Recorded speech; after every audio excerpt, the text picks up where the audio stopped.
Това като е надалече няма контраст достатъчно, че да разбере къде трябва да фокусира.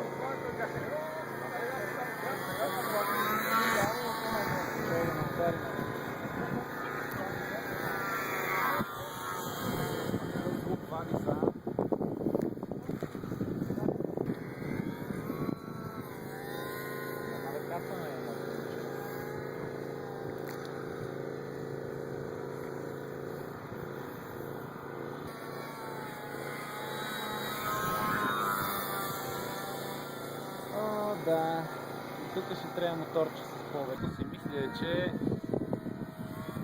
ще тествам другия мотор и ще го сменям пак. Но да видим колко ще зареди с 10 минути полета.